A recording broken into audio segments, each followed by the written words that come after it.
Rate दिया है कि यहाँ से यहाँ तक का 15% प्रति वर्ष के दर से 73,000 रुपए का साधारण ब्याज क्या होगा। ठीक है, तो 1 साल का टाइम दिया हुआ, ध्यान से देखेंगे तो ये 1 साल का टाइम है, यानी कि अब हर साल ब्याज बराबर होता है, यानी रेट अगर हमारा 15% है, 1 साल तक ही मिलने वाला है, तो हमको सिर्फ 15% ही तो निकालना है। 15% निकालना है किसका, इस 73,000 का, जो बहुत ईजी कैलकुलेशन भी है। लेकिन कैलकुलेशन करने से पहले आपके माइंड में एक चीज चलना चाहिए, वो तरीका क्या होना चाहिए। कैलकुलेशन जरूर करेंगे हम लोग, इसको सॉल्व करना बहुत ईजी है, कोई भी किसी भी तरीके से कर सकते हैं। इसको 3/20 लिख के सॉल्व कर सकते हैं, इसका 10% निकाल के 5% निकाल के जोड़ सकते हैं तो भी आ जाएगा हमारे पास। लेकिन एक चीज और समझिएगा कि इस 15 के अंदर में हमारे पास देखिए, एक तो ये 73 से कटने वाला नंबर होगा, प्राइम नंबर है। इस 15 के अंदर में 5 और 3 हमारे पास है, ये जरूर देखना है, ये सबसे ज्यादा जरूरी है। क्योंकि अगर 2025 मेंस का सीजीएल का एग्जाम देखेंगे तो सिंपल इंटरेस्ट के सारे क्वेश्चन सिर्फ इसी तरीके से लग गए थे। इसके अंदर में 5 है, तो 5 से कटने वाले सारे ही नंबर हैं हम जहां तक देख पा रहे हैं। और उसके बाद इसमें 3 है, तो 3 से कटने वाला नंबर ढूंढना आसान है आपके लिए। इनके अंकों का योग देखिए, 5 4 9 कट जाएगा, 3 1 4 नहीं कटता है 3 से। यहाँ पे देखिए हमारे पास क्या कट जाएगा, 5 4 9 कट जाएगा, 7 1 8 नहीं कटने वाला है। यहाँ 3 कट जाएगा, ये 5 नहीं कटेगा, यहाँ 9 कट जाएगा, 5 और 1 मिलके 6 कट जाएंगे, यानी ऑप्शन नंबर डी आपका आंसर हो जाएगा। तो बिना कैलकुलेशन किए भी आंसर निकाला जा सकता है एग्जाम में, अगर आप सही तरीके से सोचते हैं तो। अब इन केस मान लीजिए ऑप्शन आपके पास एक से ज्यादा मैच कर जाते हैं, 3 से कटने वाले भी, तो आप 73 का चेक कर सकते हैं। हो सकता है आपको 73 की डिविजिबिलिटी नहीं पता है, लेकिन नंबर सिस्टम जब हम पढ़ेंगे तो सिखाएंगे आपको कि 71 हो या 73 हो या 53 हो या फिर जो भी नंबर हो, सबका डिविजिबिलिटी रूल आप खुद से निकाल लेंगे। अब फिर बात आती है कि अगर इस 15% निकालना भी पड़ता हमको तो कैसे निकालते हैं हम लोग। अब इसको लगाने के कई तरीके हो सकते हैं। एक कॉमन स्टूडेंट क्या कर सकता है, नॉर्मली इसको आपको अगर फ्रैक्शन बदलने आता तो 3/20 लिख सकते हैं और 7300 का ये निकाल सकते हैं। 73,000 है, ठीक है, 73,000 है, तो एक जीरो से एक जीरो काट लेंगे, बाकी ये गुणा करना है, भाग दे देना है। एक तरीका ये हो सकता है। दूसरा तरीका ये हो सकता था कि 15% हमको निकालना था इस 73,000 का, तो पहले हम 10% निकाल लेते हैं। 10% निकालना बड़ा आसान होता है। 10% कैसे, कि किसी भी संख्या के एक अंकों में दशमलव लगा लेते हैं तो उसका 10% होता है, यानी कि 7300 तो हमको मिलने ही वाला है। और 5% बोला गया था, इसी का आधा होगा। आधा का मतलब क्या होता है कि इसका पहले 7300 का आधा करना बहुत आसान है। 36 का डबल 72 होता है और 100 का आधा 50, यानी 3650 इसमें जोड़ लेना है सिर्फ आपको। 3650 जोड़ लेंगे, ये 0 आ जाएगा, ये 5 आ जाएगा, 6 3 9 आ जाएगा, 7 3 10 आ जाएगा, 10,950। ऐसे भी कर सकते थे, बाकी आप बटे 100 करके भी करेंगे तो भी हम लोग कर लेंगे।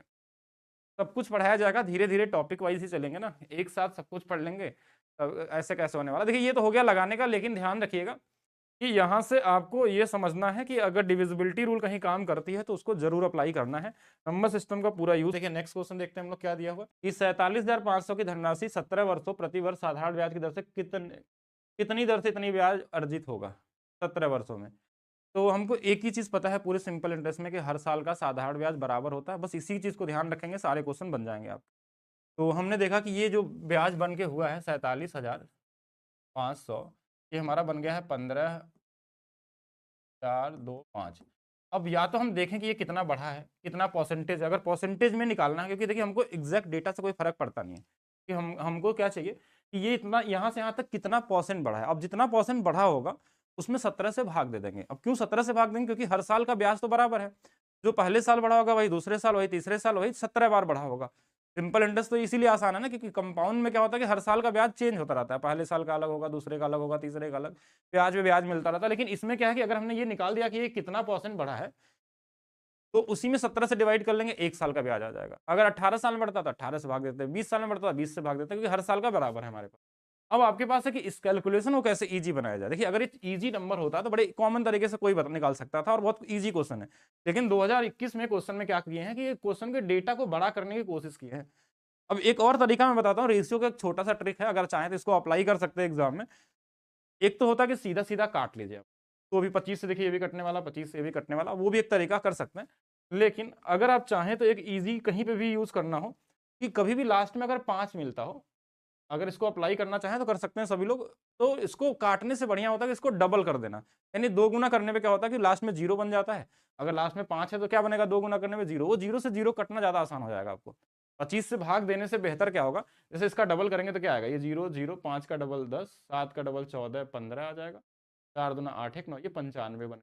आसान समझेगा। इसका डबल करेंगे तो ये 10 होगा, 2 दूना 4 1 5 हो जाएगा, 2 चौके 8 हो जाएगा, 6 हो जाएगा, 2 पचे 10 हो जाएगा, और हमारे पास ये इतना बन गया।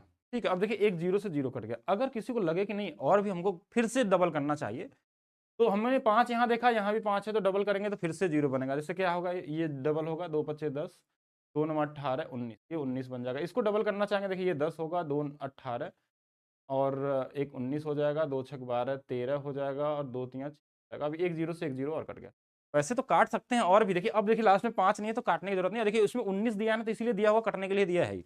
तो 19 से काटेंगे 100 बार में, 19 से जरूर ये कटने वाला नंबर होगा।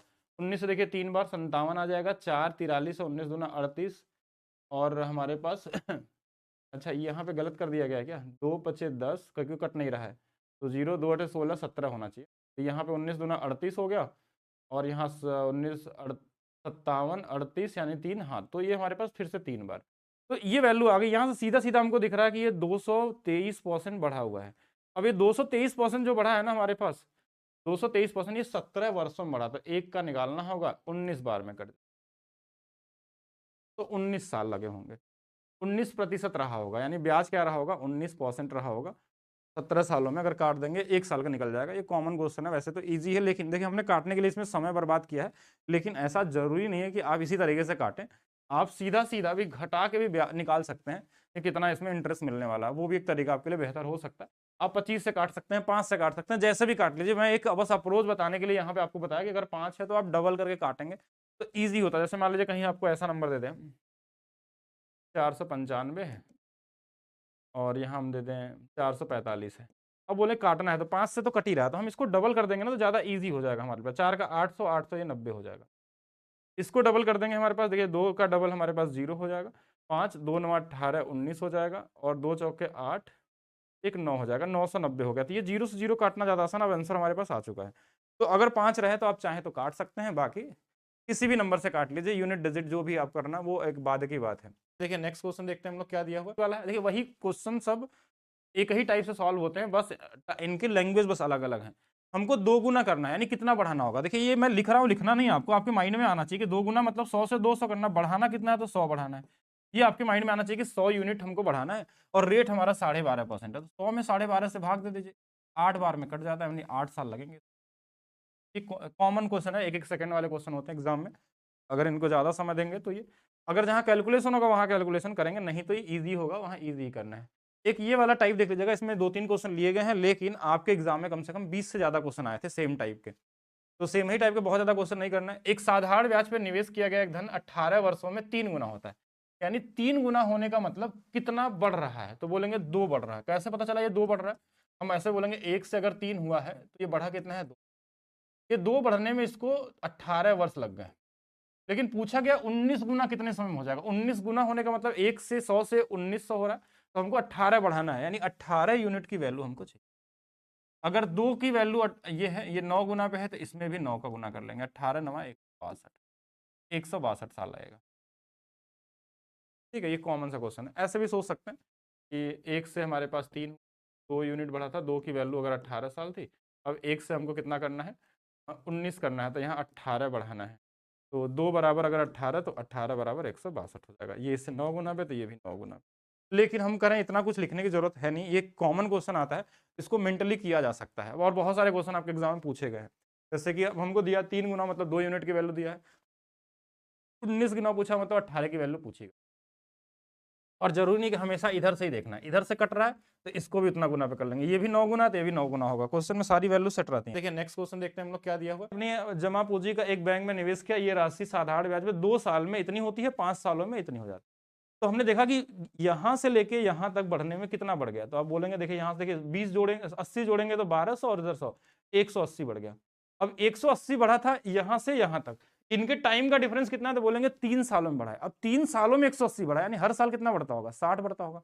अब बोलेंगे 60 ही क्यों बढ़ रहा है, क्योंकि साधारण ब्याज हर साल बराबर बढ़ता है, और हर साल का बराबर होता है, यही चीज हम शुरू से पढ़ रहे हैं। तो अगर 180 बढ़ने में इसको 3 साल लग गए, तो 1 साल में कितना बढ़ता होगा, 60 बढ़ता होगा। तो इसी तरीके से अगर यहाँ राशि पूछी गई है, तो 2 साल में 1120 हुआ है, तो इससे पहले भी 1 साल नहीं 2 साल में, यानी कितना बढ़ा होगा, 60 और 60 120 बढ़ा होगा। 120 इसमें घटा लेंगे, 1000 रुपए आपको क्या रहा होगा, प्रिंसिपल रहा होगा। फिर इसको लिख के कर लीजिए, ज्यादा बेहतर होगा। आपका नहीं समझ में आया तो देखिए, पी था यहाँ से 2 साल में ये 1120 हो गया, ऐसे लिख सकते हैं। फिर यहाँ से 3 साल और आगे बढ़ा, मतलब 3 और 2 5 सालों में ये 1300 हो गया। तो हमने देखा यहाँ से यहाँ तक जो बढ़ा था वो कितना बढ़ा था, तो आप बोलेंगे यहाँ से यहाँ तक 180 बढ़ा था। ये 2 साल की वैल्यू, 3 साल की वैल्यू थी, ये इससे 60 गुना पे, तो 2 साल में ये कितना बढ़ा होगा, 60 गुना पे 120 बढ़ा होगा। यही 120 इसमें से घटा लेंगे, यहाँ पे आ जाएंगे 1000। कॉमन सा क्वेश्चन है, मेंटली भी किया जा सकता है, लिख के भी कर सकते हैं, ये सबसे इजी वाला टाइप में आता है। अब ये देखिए, ये क्वेश्चन कैलकुलेटिव भी बनाया जा सकता है एग्जाम में। ऐसा मत सोचिएगा कि इस बार जाएंगे 2017 वाला क्वेश्चन इजी डेटा पे दिया है तो आपको हो सकता है कि यहाँ पे नंबर पॉइंट में आ जाए, थोड़ा काटने के बाद इजी बन जाए, लेकिन दिखने में बड़ा हो सकता है। लगाने का तरीका यही होगा, ठीक है, जो भी जैसे भी क्वेश्चन आ जाए। जैसे आपके एग्जाम में पूछा हुआ क्वेश्चन है यूपी कांस्टेबल 2024, ऐसे क्वेश्चनों को आपको मेंटली ही लगाना है। अगर जरूरत पड़ेगी कहीं कैलकुलेटिव है तो लिखिए, नहीं तो आप ऐसे ही सोच लीजिए।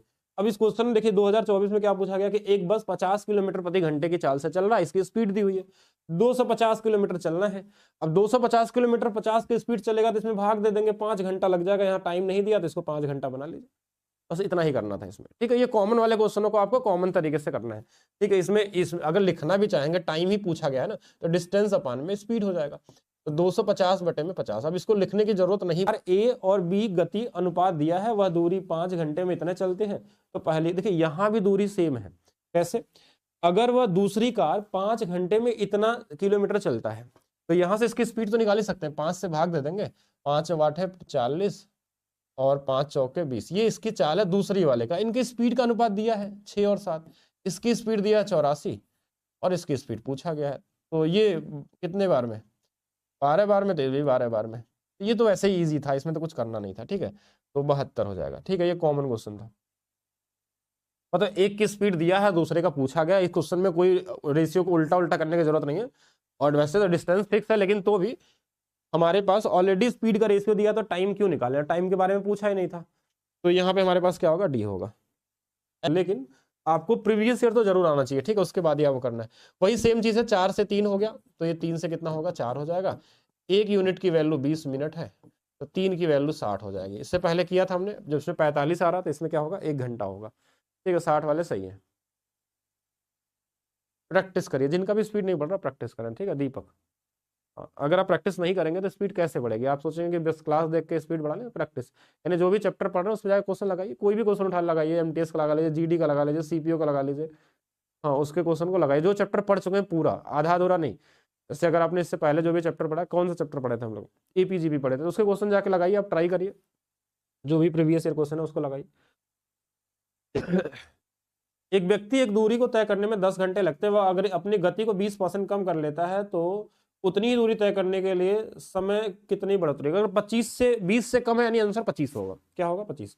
ये चीज हमने परसेंटेज में सिखाई थी, कोई चीज 20 से कम हो रहा है यानी 25 आंसर होगा, पहली क्लास में आपने पढ़ा होगा। तो कोई चीज अगर 25 से कम होता तो आंसर क्या आता, 33.33 आता। वैसे लगाना चाहे तो ऐसे कर लीजिए, ये भी तरीका बताया गया था, ये वाला अभी मैं इसमें मिक्स नहीं करना चाह रहा हूँ, नहीं तो फिर आप कंफ्यूज ना हो। ये वाला तरीका परसेंटेज पढ़ाए, आप अभी नॉर्मली लगाइए, 20% का मतलब 1/5, तो स्पीड जो होगा अगर ये 5 से कितना होगा, 4 हो जाएगा, तो टाइम जो होगा उल्टा हो जाएगा, 4 से कितना हो जाएगा, 5, तो ये कितना बढ़ गया, तो बोलेंगे 1 बढ़ गया, कितना थे 4 से 1/4 कितना होता है, 25%। देखिए नेक्स्ट क्वेश्चन देखते हैं हम लोग क्या दिया हुआ, ये वाला भी वही सेम है, डिफरेंस वाला 31 घंटे है 36 घंटे है, तो 36 का मल्टीप्लीकेशन में आएगा, मतलब 9 से कटने वाला होगा, और 9 से कटने वाला कौन सा नंबर है इसमें, 7 2 9 4 4 8 3 11 नहीं होगा, 7 2 9 और 9 तो कट ही जाएगा, 12 ये नहीं हो रहा है, 7 2 9 कट गया, 4 4 8 1 9 ये कट जाएगा, और 4 7 2 9 4 4 8 2 10, तो बी वाला होना चाहिए। तो ये एक टाइप आपका कंप्लीट हो गया, इसको आप लगा भी सकते हैं। देखिए अगर लगाना चाहेंगे, देखिए यहाँ टाइम का कैसे लगाना है बेसिक समझिए, क्यों हम इसमें 9 का डिविजिबिलिटी चेक किया, 31 घंटा और 36 घंटा ये दिया था, तो स्पीड का अनुपात क्या हो जाएगा, 36 और 31 हो जाएगा। इनके बीच का जो स्पीड का डिफरेंस दिया है वो कितना दिया है हमारे पास, 5 यूनिट, इसकी वैल्यू 320 दिया हुआ है। तो हमने देखा कि 5 6 30 है और 5 चौके 20, 64 गुना पे था ये, कितना, ये 64 गुना पे हमारे पास दिया था कि ये वैल्यू है। तो अगर हमको डिस्टेंस चाहिए तो देखिए हमको क्या करना, ये वाला भी 64 गुना करना होगा, या ये वाला भी 64 गुना करना होगा, तो इससे क्या आ जाएगा, इनका स्पीड आ जाएगा। तो हम क्या करते हैं, टाइम इंटू स्पीड करते हैं, यानी 36 का गुणा करना है, फिर 31 का करना है, साथ में 64 भी करना है।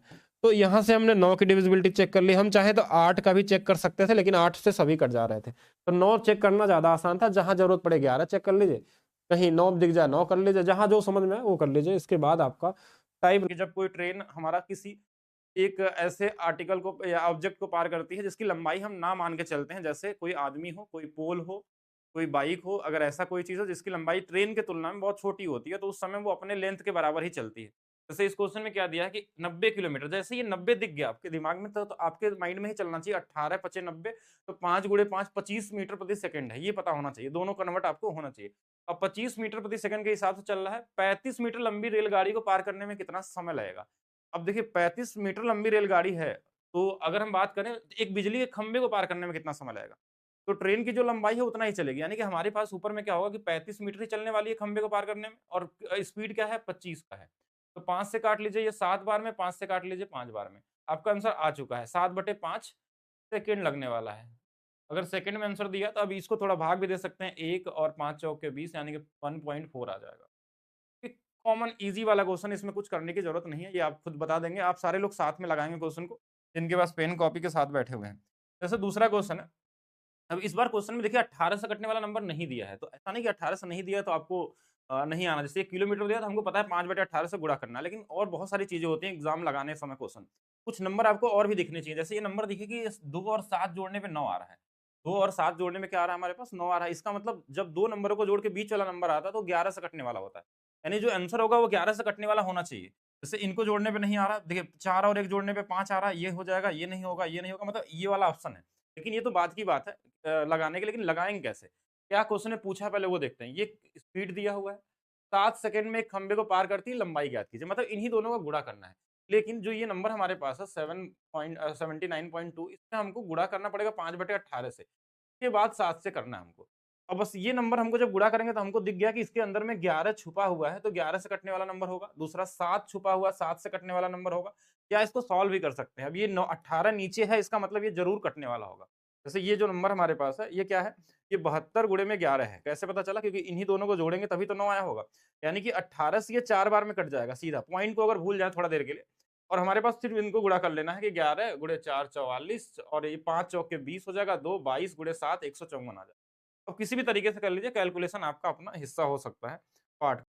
800 मीटर लंबी ट्रेन 126 किलोमीटर प्रति घंटा के चाल से चलते हुए एक सुरंग को 61 सेकंड में पार करती है। अब जो होगा दूसरा टाइप, इसमें क्या होगा कि कोई ट्रेन किसी सुरंग को पार करेगी या किसी पुल को पार करेगी या फिर किसी प्लेटफॉर्म को पार करेगी। तो इस केस में क्या होता है कि ट्रेन की लंबाई और प्लेटफ़ॉर्म की लंबाई जितना दोनों को जोड़ने पे जो आता है वही उतना दूरी ट्रेन चलती है हमारे पास।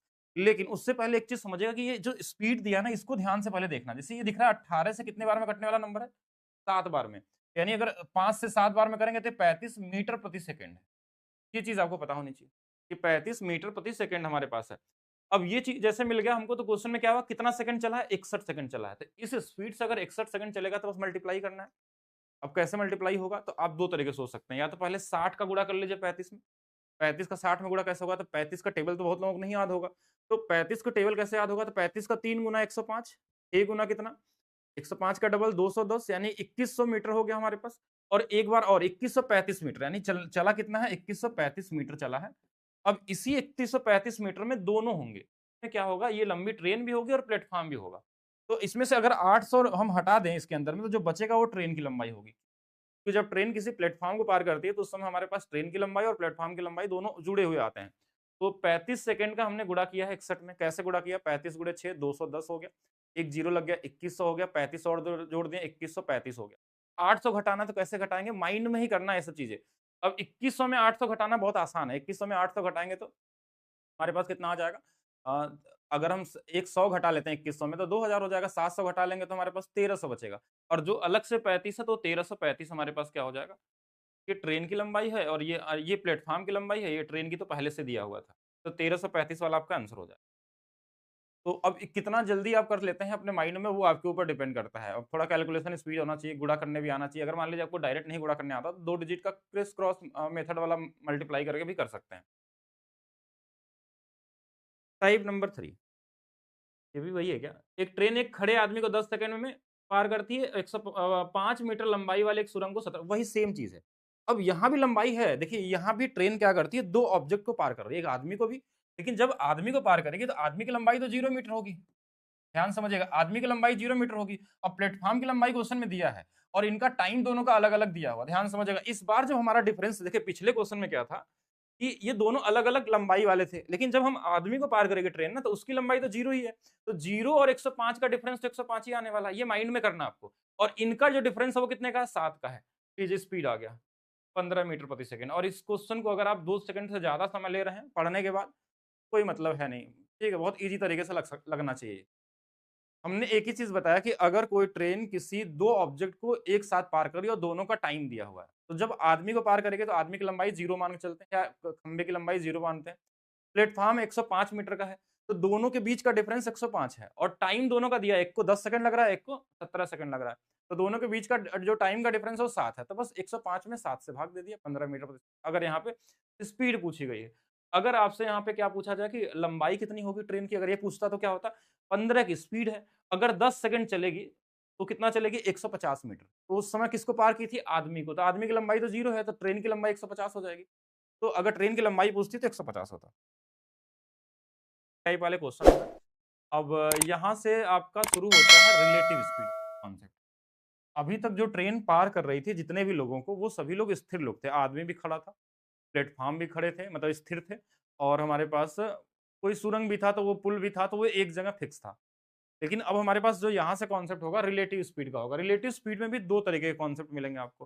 पहला दूसरा जो दो, एक तो एक दूसरे की तरफ आने वाले होते हैं और एक दूसरे के एक साथ में चलने वाले होते हैं, मतलब एक ही दिशा में चलने वाले, या फिर हमारे पास क्या होता है दूसरा वाला कि विपरीत दिशा में चलने वाले। दो कॉन्सेप्ट के क्वेश्चन, और इस पे सबसे ज्यादा क्वेश्चन मिलते हैं। और अभी मैं बात करूं जो ग्रुप डी का एग्जाम दे रहे होंगे तो उनके लिए कि रिलेटिव स्पीड पे लगातार क्वेश्चन आपके एग्जाम में पूछे जा रहे हैं, स्पेशली ट्रेन वाले। अगर आप इस यूपीएसआई वाला जो क्वेश्चन है आपका, अगर इसको भी पढ़ लेते हैं तो ग्रुप डी के एग्जाम के लिए, तो एक क्वेश्चन हर सेट में आ रहा है।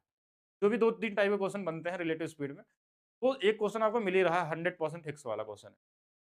अब रिलेटिव स्पीड में दोनों चीज को ध्यान देना कि जैसे मान लीजिए कि दो ट्रेन विपरीत दिशा में चलती हैं, तो इनके स्पीड को हम क्या करते हैं, जोड़ लेते हैं। अगर सेम दिशा में चलती है तो उनको हम क्या करते हैं, डिफरेंस को लेते हैं, एक दूसरे का पीछा जब करती है तो बस ये चीज पता है, तो बाकी वही पुराना फार्मूला जैसे कर रहे थे वही वाला करना। इस क्वेश्चन में क्या दिया, आप लोग क्या इसको सोच सकते हैं, माइंड में लगा सकते हैं। पहला चीज, ट्रेन ए और बी 80 और 70 के विपरीत दिशाओं में चल रही है। विपरीत दिशा में हमेशा क्या होगा, आप खुद से सोचिए, जब विपरीत दिशा चलेगी तो जुड़ेंगी, तो 8 7 15 150 किलोमीटर प्रति घंटा है। उनकी लंबाई इतने इतने किलोमीटर है। ट्रेन को पार करने में तेज ट्रेन धीमी ट्रेन को पार में लिया गया समय ज्ञात कीजिए। देखिए लंबाई हमेशा क्या होती है, जुड़ती है, वो किसी भी दिशा में चले, तो इन दोनों को जोड़ने पे जो लंबाई आ रहा है वो 2 किलोमीटर। 2 किलोमीटर, ध्यान समझेगा, ये क्या है हमारे पास 2 किलोमीटर हो गया। इस 0.8 इसको जोड़ देंगे, स्पीड भी जुड़ेगी कि विपरीत दिशा में, तो 150 की, यही हमारा क्या है, टाइम है, और ये कितना है, घंटा में है। अब इसको आपको बदलना है किसमें, तो ऐसे भी लिख सकते थे, 1/75 भी लिख सकते हैं। अब इसको अब 3600 से गुणा कर लीजिए, 60 गुणे 60 कर लीजिए। देखिए पहले 60 से जब गुणा करेंगे ये किसमें बदल जाएगा, ये बदलेगा मिनट में, और फिर उसके बाद 60 से करेंगे तो सेकंड में बदल जाएगा। 15 से काट लीजिए 4 बार में, 15 से 5, 5 से फिर से कितने बार में, 12 बार में, 12 गुणे 4 48 वाला। तो ईजी है, ये भी कॉमन क्वेश्चन, रिलेटिव स्पीड वाला। बस इसमें एक नया चीज क्या आ गया कि जो दोनों ट्रेन है ना वो मूव कर रही हैं, कि इसमें दोनों की स्पीड या तो जुड़ती है या तो घटती है। अगर हमारा विपरीत दिशा में होगा तो उनको जोड़ लेंगे, बाकी वही फार्मूला लगाना, डिस्टेंस बराबर से भी लगा सकते हैं क्वेश्चन। कि जैसे दिया एक परीक्षा में 8 छात्रों का प्राप्त औसत अंक दिया हुआ है और 9 अन्य छात्रों का औसत अंक दिया है, टोटल सभी का निकालना है। ये एक टाइप है, लगभग आपको ये हर एक टाइप के अंदर ही दोबारा दोबारा दिखता रहेगा क्वेश्चन, कि मतलब एक ग्रुप का औसत होगा, एक दूसरा ग्रुप होगा उसका औसत होगा, फिर सबका मिला के औसत पूछा जाता है। तो ये एलिगेशन से भी लगता है, अगर आप एलिगेशन से लगाना चाहें तो एलिगेशन से लगा सकते हैं, एलिगेशन से लगा सकते हैं। कॉमन सेंस जैसे बेसिक गुणा होता है, बेसिक से भी कर सकते हैं। हाँ बिल्कुल, चलिए देखते हैं। तो यहाँ पे अगर शुरू किया जाए, सबसे पहला तरीका देखें कि पहले 8 लोग थे, अगर ध्यान से देखेंगे तो 8 लोगों का हमारे पास औसत है और 9 लोगों का औसत दिया, टोटल 17 लोग हैं। इन 8 लोगों का औसत 5.1 दिया है, इन 9 लोगों का 6.8 दिया है, टोटल का औसत निकालना है। तो अब यहाँ से जेएसएम का यूज करने का तरीका क्या होता है कि जो सबसे छोटी वैल्यू होती है ना, इससे बड़ा आंसर आएगा। अब इससे बड़ा तो सारे ही ऑप्शन है हमारे हिसाब से, तो फिर ऑप्शन से तो नहीं जा पाए। तो हमने देखा इससे जो बड़ा है, ये तो 17 से कटने वाला नंबर है, 17 तिया 51, 17 चौके 68, मतलब ये 1.7 ज़्यादा है। ये जो 1.7 ज़्यादा है, यही कितने लोग हैं इसके अंदर में, तो बोलेंगे 9 लोग हैं, तो 9 से इसमें गुणा हो जाएगा और टोटल सभी में भाग दे देते हैं जितने टोटल लोग होते हैं। इस 17 से ये 17 कट जाएगा 0.1 टाइम्स में, 5.1 ये होगा और 0.9 जोड़ देंगे, ये हमारे पास आंसर। एक तो ये तरीका हो सकता है, सीधा सीधा भी गुणा करके भी लगाते तो भी आंसर आ जाता। लेकिन देखिए गुणा करके लगाते तो कैसे लगाते हैं, 8 गुणे में 5.1, मान लीजिए ये छोटा नंबर है तो इसमें आसानी से गुणा करके भी लगाया जा सकता है, और बाद में इसका यूज हम लोग करते हैं। इसमें 17 से डिवाइड कर लेंगे, 17 से कट जाएगा ये 0.3 टाइम में, 17 से कट जाएगा 0.4 टाइम में, 8 गुणे 3 24, 2.4 हो जाएगा, 9 चौक के 36, 3.6 हो जाएगा, इनको जोड़ेंगे तो भी 6 आ जाएगा। कोई एलिगेशन से लगाना चाहे तो ऐसे लगा सकता है कि 5.1 एक तरफ है, 6.1 है, इन दोनों के बीच वाली वैल्यू हमको चाहिए थी और इनका अनुपात दिया था, एक तरफ 8 लोग थे और एक तरफ 9 लोग थे, सभी मिला के 17 लोग थे। इनके बीच का जो डिफरेंस हमारे पास है वो हमारे पास कितना दिया, तो बोलेंगे 1.7 का है, और ये इसी के बराबर होना चाहिए, 1.7 इसके बराबर, तो हम बोलेंगे इससे ये 1/10 गुना पे है, तो 1/10 गुना करेंगे तो ये 0.9, इसमें करेंगे तो ये 0.8 आ जाएगा। या तो छोटे वाले में 0.9 जोड़ देंगे तो भी 6 आ जाएगा, इसमें 0.8 घटा देंगे तो भी 6 आ जाएगा, तो ये भी आंसर हो सकता है। फिजिक्स से भी कर सकते हैं, जेएसएम से भी कर सकते हैं, किसी भी तरीके से कर सकते हैं। एक और तरीका भी होता है जो एग्जाम में हम जब बड़ा डेटा आता है तो लगाने का तरीका ढूंढते हैं। वो तरीका क्या होता है कि हम इसमें यूनिट डिजिट का सहारा लेते हैं कि यूनिट डिजिट पे क्या आएगा, जिससे ये सबसे अच्छा तरीका यही होता है, लेकिन जब तब लगाते हैं। जैसे 8 लोगों का औसत ये हमारे पास है, तो हम बोलेंगे 8 गुणे में 5 प्लस 9 गुणे में 6.8, ये बराबर होगा 17 गुणे में जो भी औसत होगा उनके, हमारे पास क्या होगा, इनका हम गुणा कर लेंगे तो ये सब बराबर होंगे। तो यहाँ से हम यूनिट डिजिट लगाते हैं और इसका यूनिट डिजिट ऑप्शन से लेते हैं कि कौन से वाले का हो सकता है, कि लास्ट वाला डिजिट किसका क्या आने वाला है, उसके हिसाब से हम लोग सोचते हैं। तो ये जब बड़े क्वेश्चन होंगे तो मैं बताऊंगा कैसे करना है। ईजी क्वेश्चन को तो आप किसी भी तरीके से कर सकते हैं। देखिए नेक्स्ट क्वेश्चन देखते हैं हम लोग क्या दिया हुआ। और अब इस क्वेश्चन में क्या था ना कि देखिए 2017 में पूछा गया था, 2017 में कोई अलग एजेंसी आपका एग्जाम करवाई थी। यहाँ से आप क्वेश्चन के पैटर्न को समझ सकते हैं, ये सबसे ज्यादा जरूरी है आपके लिए समझना कि 2017 में एक क्वेश्चन का टाइप आया आपके यूपीएसआई में। इसके पहले ये क्वेश्चन ना तो एसएससी में दिखा था, ना तो कोई और एग्जाम में ऐसे मिले थे। तो 2017 में पूछा गया, फिर जब 2021 का एग्जाम हुआ तो ये सेम पैटर्न पे क्वेश्चन पूछा गया, और दोनों बार एजेंसी अलग अलग थी आपके एग्जाम की, यानी 17 में कोई और कराया था और 21 में कोई और कराया। अब इससे पता चला कि जब 21 वाले एजेंसी में उन्होंने कराने, मतलब जो भी एग्जाम करवाने गया होगा वेंडर ने, तो उन्होंने अपने पहले प्रीवियस ईयर क्वेश्चन को देखा कि 2017 में क्या क्या क्वेश्चन पूछे गए, उसी के बेस पे इन्होंने 2021 में क्वेश्चन दिए थे। सेम जब आपके पास इस बार एग्जाम होगा यूपीएसआई 2026 में जब होने वाला होगा, जो भी एजेंसी कराएगी अभी नहीं पता हमको, जैसे अगर पता चल जाएगा तो उसके क्वेश्चन भी निकाल लेंगे हम लोग, क्या क्या क्वेश्चन अब उनके पहले पूछे गए हैं उसी से बनाएंगे। जैसे अब यहाँ से क्या होगा कि अब ये क्वेश्चन इन्होंने मतलब 17 वाले से देखा, 21 में पूछा, यानी जो 26 में होगा वो आपके सभी क्वेश्चन को देखेंगे जो क्वेश्चन एग्जाम में आए हुए थे, 17 वाले हो गए, 21 वाले हो गए, 24 वाले हो गए, उन सभी क्वेश्चनों के डेटा के आधार पे ही क्वेश्चन आपके बनने वाले हैं। इतना ध्यान रखेंगे। अगर आपके 40 क्वेश्चन बनते हैं सपोज करिए, क्योंकि 2021 वाले में तो 40 क्वेश्चन पूछा ही नहीं थे वो लोग, किसी में 27 क्वेश्चन थे, किसी में 28 थे, किसी में 32 थे, मतलब अलग अलग सेट में अलग अलग क्वेश्चन थे। तो उसके हिसाब से अगर देखा जाए तो क्वेश्चन आप निकाल सकते हैं, यानी आप प्रीवियस ईयर करते हैं तो आप 70-80% क्वेश्चन ये सेम पैटर्न पे मान के चलिएगा। 2-4-5 क्वेश्चन हर सेट में आपको नए भी बनाए जाएंगे। नए का मतलब टाइप नहीं बदलेगा, वो अपने हिसाब से कुछ भी लैंग्वेज में दे सकते हैं। इस क्वेश्चन का आंसर कैसे, कितने लोग लगा सकते हैं बताइए जल्दी सभी लोग। लॉजिकल आ जाए, कोई भी आ जाए, कोई फर्क नहीं पड़ता। सारे क्वेश्चन देखिए, लॉजिकल क्वेश्चन 2017 में पूछे गए थे, 21 में कोई लॉजिकल क्वेश्चन नहीं था अगर मैं बात करूं तो, क्योंकि लॉजिकल क्वेश्चन जो देने वाले थे 17 वाले में कुछ भी पूछ लिए थे, मतलब कई कई जगहों पे ऐसे ऐसे क्वेश्चन दे दिए थे जिनका कोई लॉजिक था ही नहीं 17 के हिसाब से एग्जाम में, यूपीएसआई के एग्जाम में। लेकिन 21 का जो पेपर था वो नॉर्मल लेवल में था 17 की तुलना में, लेकिन हाँ क्वेश्चन जो कॉमन क्वेश्चन थे 17 वाले वो क्वेश्चन 21 में भी देखने को मिले थे, लॉजिकल क्वेश्चन नहीं आए थे कोई। इसका आंसर क्या होगा, देखिए क्या क्वेश्चन में बोलना चाह रहा है कि दीपिका 10 रुपए, 20 रुपए, 40 रुपए प्रति लीटर के हिसाब से लगातार 3 वर्ष तक दूध खरीदती है। हर वर्ष वह 8,000 खर्च करती है, तो दूध का औसत लागत प्रति लीटर क्या होगा। ये बहुत कॉमन सा क्वेश्चन है। मतलब देखिए अब आपको ये देखना होगा कि पहले दूध कितना लीटर खरीदा गया है। अगर मैं इस 8,000 की बात करूं 10 रुपए के हिसाब से, अगर मैं 10 रुपए के हिसाब से अगर 8,000 में खरीदना चाहें दूध 10 रुपए लीटर के हिसाब से, तो हम बोलेंगे 800 लीटर दूध खरीद सकते हैं। 20 रुपए के हिसाब से खरीदना चाहेंगे तो कितना हो जाएगा, तो बोलेंगे 400 लीटर खरीद सकते हैं। 40 के हिसाब से 40 से भाग दे दीजिए तो बोलेंगे 200 लीटर दूध खरीद सकते हैं। ये दूध हो गए टोटल 1400 लीटर दूध इसने खरीदा गया है।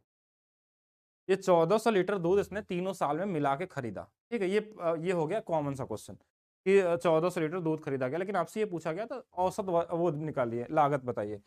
तो ये टोटल कितने खर्च हुए थे, तो 8 और 8 24,000 रुपए 3 साल में खर्च हुए थे, टोटल 1400 लीटर दूध। बस भाग दे दीजिए, यही आपका आंसर हो जाए 120/7, 7 एकम 7, 7 एकम 5, 7 सत्ते 49, यानी 17 वाला आ जाएगा, तो 17 वाला यही आंसर है। अब पूरा भाग देने की भी जरूरत नहीं है, कॉमन तरीके से कर सकते हैं। हमने बस यही निकाला कि हमारे पास टोटल कितने दूध थे और कितने लीटर दूध हमने खरीदे हैं, टोटल कितने पैसे खर्च किए। तो ओवरऑल यही तो औसत होता है। औसत का मतलब क्या होता है, टोटल, जैसे अगर आप टाइम एंड डिस्टेंस में जाते हैं तो हम क्या करते हैं, total distance upon total time करते हैं। सेम इसी तरीके से यहाँ पे जितने टोटल खर्च हुए थे और कितने लीटर दूध की खरीदे थे, उससे हमने डिवाइड करके निकाल लिया। सेम इसी चीज को चाहे तो आप हार्मोनिक वो भी लगा सकते हैं। इसको हम एक और तरीके से पढ़ते हैं, हम लोग टाइम डिस्टेंस में भी यूज करते हैं, जिसको हम एचपी सीरीज बोलते हैं। ठीक है, एचपी सीरीज के बारे में हरात्मक श्रेणी आपके एग्जाम में शायद क्वेश्चन नहीं आते हैं, लेकिन वहां से भी आते हैं। अगर इस क्वेश्चन को चाहे तो ऐसे ही बना सकते हैं। अगर हमारे पास 3 डेटा है तो 3 बटे में 1/10, 1/20। हमको इस 8000 का कोई यूज है नहीं इसमें, इस 8000 डेटा का यूज नहीं है औसत निकालने के लिए।